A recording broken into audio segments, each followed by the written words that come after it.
অহাকালিৰ পৰা কোনোবাই mid day মিলৰ বাইদেউসকলক লগাই দিব যে আপোনালোকৰ চাকৰি যাব।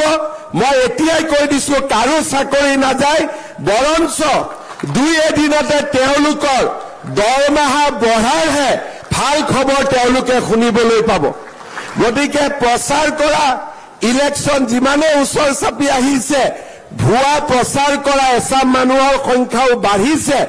ইয়াতে যিহেতু আমাৰ গাঁও পঞ্চায়ত বুথ কমিটি সকলোৰে ৰাইজ উপস্থিত আছে, সকলোৱে যাতে সকলো কথা ৰাইজক সুন্দৰভাৱে প্ৰকাশ আৰু প্ৰচাৰ কৰিব পাৰে, তাৰ বাবে এই গোটেই আঁচনিটোৰ বিষয়ে মই অলপ সময় লৈ ৰাইজক বুজাই দিবলৈ চেষ্টা কৰিছো। প্ৰথমতে মিড ডে মিল বনোৱা বাইদেউসকলে আহি আপত্তি কৰিলে যে আমাৰ চাকৰিটো যাব। আমি তেওঁলোকক ক'লো এতিয়া চাকৰি যাব নালাগে, খালি আগতে আপোনালোকে ৰান্ধনি আছিলে, এতিয়া আপোনালোকে বিলনী হ'ব, একেই দৰমহা পাব, একেই পাব, খালি বস্তুখিনি আপোনালোকে লৈ আহিব গেটৰ পৰা আৰু ধুনীয়াকৈ বিতৰণ কৰি চাফ চুপ কৰি আকৌ গাড়ীখনত উঠাই দিব, যেনেকে দৰমহা পাই আছিল তেনেকেই পাই থাকিব। প্ৰথমতে মোক বিশ্বাস কৰা নাছিলে, কিন্তু দুদিন পিছত যেতিয়া মাহৰ দৰমহা মাহত পাই থাকিলে, বিলনীৰ কাম পালে, লাহে লাহে সেই বিতৰ্কটো শেষ হৈ গ'ল। যেতিয়া আমি জালুকবাৰীত আৰম্ভ কৰিলো, মোৰ ওচৰতে হাজো সমষ্টি, হাজোৰ মানুহে আহি মোক ক'লে যে দাদা আমাৰ ইয়াতো কৰিব লাগে, আপুনি শিক্ষামন্ত্ৰী নিজৰ সমষ্টিত কৰিলে কেনেকে হয়। লাহেকৈ মই কামৰূপ জিলালৈ আঁচনিখন বঢ়াই দিলো। ৰাজনৈতিক পৰিৱৰ্তন হ'ল, তাৰ পিছত ইয়াক কামৰূপ মহানগৰ জিলালৈ আগুৱাই দিলো। দুখন জিলা আমাৰ হৈ গ'ল। 1 লাখ ল'ৰা ছোৱালীৰ একেলগে খোৱা বস্তু বনাব পৰা আমি আমিনগাঁৱত ডাঙৰ কিটচেন বনালো। আপোনালোকে কেতিয়াবা গুৱাহাটীত গ'লে দেখিব, পৰিষ্কাৰ পৰিচ্ছন্নতাৰ কোনো শেষ নাই।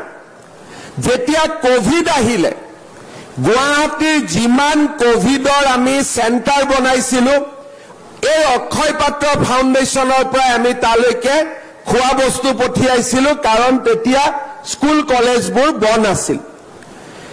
যেতিয়া লাহে লাহে বিজেপি চৰকাৰ খোপনি পুতিলে, আমি যোৰহাটত এই চেণ্ট্ৰেলাইজ কিটচেনৰ কাম আৰম্ভ কৰিলো। এতিয়া অসমত 3খন জিলা, কামৰূপ জিলা, কামৰূপ মহানগৰ জিলা আৰু যোৰহাট জিলাত এই আঁচনিটো আৰম্ভ হ'ল। কিন্তু মোৰ মনত লাগি আছিলে যে 6খন আমি কৰিব লাগে। যোৱা বছৰ আমি মাজুলীত কিটচেন বনোৱাৰ কাম আমি আৰম্ভ কৰিলো, আৰু এইবাৰ অলপ সাহস কৰি আমি নলবাৰী জিলা, তেজপুৰ জিলা, ডিব্ৰুগড় জিলা আৰু লখিমপুৰ জিলাত এই আমি কিটচেনৰ জৰিয়তে মিড ডে মিল দিয়াৰ ব্যৱস্থা আৰম্ভ কৰাৰ বাবে আমি সিদ্ধান্ত ললো। ৰাজ্য চৰকাৰে কিটচেনটো বনাই দিব, আৰু হৰে কৃষ্ণ ফাউণ্ডেশ্যনে চৰকাৰে দিয়া টকাৰ ওপৰত অতিৰিক্তকৈ টকা দি তেওঁলোকে এই পাত্ৰ ফাউণ্ডেশ্যন আৰু ৰাজ্য চৰকাৰৰ সহযোগত মিড ডে মিল আঁচনি যোগান ধৰিব। আমাৰ LP স্কুলত চৰকাৰে 6 টকা 78 পইচা দিয়ে। ইয়াৰ লগত অক্ষয় পাত্ৰই 5 টকা 72 পইচা যোগ দিব।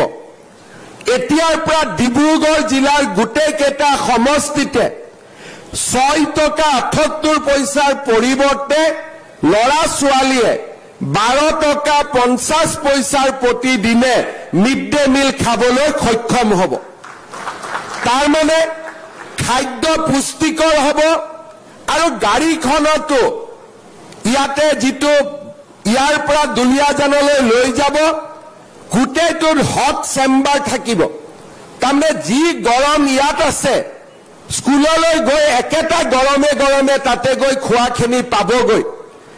আৰু UPত আপাৰ প্ৰাইমেৰীত আমি চৰকাৰে 10 টকা 70 পইচা দিওঁ, হৰে কৃষ্ণ ফাউণ্ডেশ্যনে 2 টকা 33 পইচা দিব, আৰু আপাৰ প্ৰাইমেৰীটো আমি 12 টকা 50 পইচাকৈ আমি ল'ৰা ছোৱালীক প্ৰতিদিনে মিড ডে মিল আঁচনি দিবলৈ সক্ষম হ'ম।